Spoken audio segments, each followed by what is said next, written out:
नमस्ते दोस्तों, आप सभी का मैं स्वागत करता हूं। आज के इस सेशन में हम जानेंगे एक एनालॉग टू डिजिटल कन्वर्टर के बारे में, जिसका नाम है parallel comparator analog to digital converter. तो इस सेशन में हम जानेंगे कि अगर हमें एक एनालॉग टू डिजिटल कन्वर्टर तैयार करना है और उसके लिए हमें एक पैरेलल कंपैरेटर का सर्किट यूज करना है, तो हम किस तरह से ये एनालॉग टू डिजिटल कन्वर्टर तैयार कर पाते हैं। तो यहाँ पे हमने एग्जांपल के तौर पे एक 3 बिट पैरेलल कंपैरेटर एडीसी दिया हुआ है।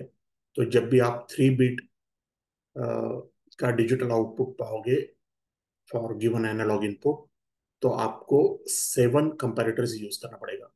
मतलब ये जो रिलेशनशिप है वो 2:3 - 1 इस तरह से है। तो अगर आपका आउटपुट 4 बिट का है तो आपको 15 कंपैरेटर यूज करना पड़ेगी। तो नंबर ऑफ कंपैरेटर इंक्रीज होते जाएंगे अगर आउटपुट बिट्स की संख्या इंक्रीज होती जाएगी।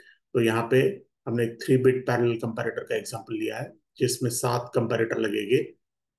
तो यहाँ पे ये 7 कंपैरेटर है: C1, C2, C3, C4, C5, C6 और C7।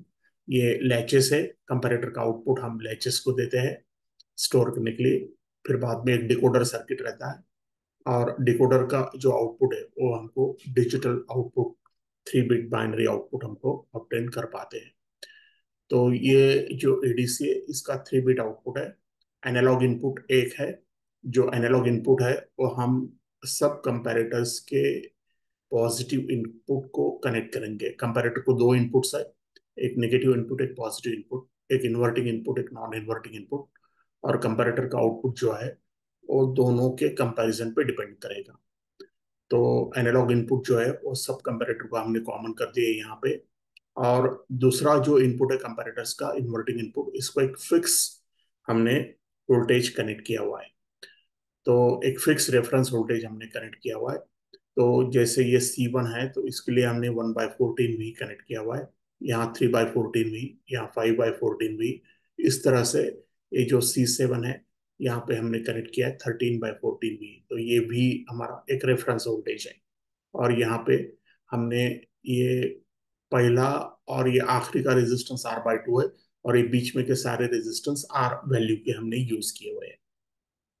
तो जैसे कि इनपुट इंक्रीज होते जाएगा एनालॉग इनपुट, तो उसी तरह से डिजिटल आउटपुट भी इंक्रीज होते जाएगा, क्योंकि कंपैरेटर का जो आउटपुट है वो चेंज होते जाएगा। तो हमें समझना है कि ये किस तरह से सर्किट वर्क करता है। तो हमने जो पूरा एनालॉग रेंज है वो डिजिटल आउटपुट में कन्वर्ट किया है। और इसलिए यहाँ पे एक स्मॉल एरर इंट्रोड्यूस होती है कोई भी एनालॉग टू डिजिटल कन्वर्टर में। और इस एरर को हमने क्वांटाइजेशन एरर के नाम से हम जानते हैं। तो क्वांटाइजेशन एरर जो है उसको हम रिड्यूस कर सकते हैं अगर हमने नंबर ऑफ बिट्स आउटपुट के इंक्रीज किए तो। लेकिन नंबर ऑफ बिट्स इंक्रीज किए तो नंबर ऑफ कंपैरेटर्स भी इंक्रीज होंगे और सर्किट की कॉम्प्लेक्सिटी भी इंक्रीज होगी। तो हमको ये बात ध्यान में रखनी पड़ती है। तो अगर हमने नंबर ऑफ बिट्स इंक्रीज किए तो हमारा जो क्वांटाइजेशन एरर है वो हम रिड्यूस कर सकते हैं, क्योंकि हर एक पर्टिकुलर लेवल के लिए हमने एक डिजिटाइज्ड आउटपुट ऑब्टेन किया है। तो इसी तरह से उसमें क्वांटाइजेशन एरर इंट्रोड्यूस होता है। तो जैसे अगर हमने 0 to 1/14 भी इनपुट कनेक्ट किया, एनालॉग इनपुट, तो आप पाओगे कि सारे कंपैरेटर्स के आउटपुट लो रहेंगे। इसलिए हमें करस्पॉन्डिंग बाइनरी आउटपुट मिलेगा 0 0 0। लेकिन अगर हमारा इनपुट एनालॉग वोल्टेज अगर 1/14 भी से 3/14 भी की रेंज में है, तो सिर्फ कंपैरेटर 1 का आउटपुट हाई रहेगा, बाकी सब कंपैरेटर्स के आउटपुट लो रहेंगे। इसलिए हमें आउटपुट मिलेगा डिजिटल 0 0 1। इसी तरह से जब भी हमारा एनालॉग इनपुट 3/14 भी टू 5/14 भी के रेंज में रहेगा, तो कंपैरेटर C1 और C2 दोनों के आउटपुट हाई रहेंगे, बाकी के सब लो रहेंगे। और उसका करस्पॉन्डिंग डिजिटल आउटपुट मिलेगा 0 1 0। तो इसी तरह से आप पाओगे कि जैसे जैसे इनपुट बढ़ते जाएगा तो कंपैरेटर का आउटपुट भी हाई होते जाएगा। तो आखिरी में जब भी हमारा input voltage 13/14 V to V के रेंज में रहेगा, तो सारे कंपैरेटर्स के आउटपुट हाई रहेंगे और उसका करस्पॉन्डिंग डिजिटल आउटपुट जो है वो 111 रहेगा। तो हमें यहाँ जो गिवन रेंज है एनालॉग वोल्टेज की, उसको हमने डिवाइड किया है ये 8 डिजिटल आउटपुट्स में, 000 से 111 तक। तो इस तरह से ये कंपैरेटर जो है वो वर्क करता है। इस कंपैरेटर, पैरेलल कंपैरेटर एडीसी का जो एडवांटेज है वो उसको सिंप्लिसिटी है। तो circuit connection, circuit designing quite easy है।